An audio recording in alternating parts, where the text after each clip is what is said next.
The ZANU-PF government has announced the preparations to receive thousands of Zimbabweans set to be deported from South Africa as part of a crackdown on undocumented foreign nationals. Aiwa, Ramaphosa oti ndaneta nazvo. Ramaphosa oti mutoro uyu handichatombokwanisi.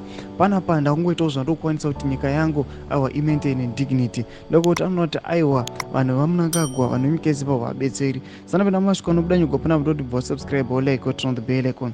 Tipinda pano pamudhezimwe anyore vachiti South Africa's new Home Affairs Minister Leon Schreiber has deployed officers to conduct door-to-door searches targeting foreign nationals living illegally in the country. Those found without proper documentation are being arrested, jailed, and subsequently deported to their countries of origin. So far, hundreds of Zimbabweans have been affected by the operation. Public Service Deputy Minister Mercy Dina informed Parliament this week that the government, in collaboration with the International Organization for Migration (IOM), has laid the groundwork for receiving returning migrants.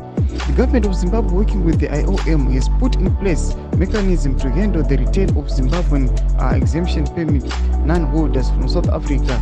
Interministerial committees have been established and will be activated to manage the anticipated influx, Dina said. Novasvika tiri kuona kuti aiwa gavhmendi yenyika yeZimbabwe yava kutoita chipatapata kuti aiwa ikwanise kureceiva. Noda kuti the whole world yava kutarisa paSouth Africa neZimbabwe manje chiona kuti aiwa hundreds of Zimbabweans vakunga vachigara vasiri documented nyika yeSouth Africa vachaitawo sei.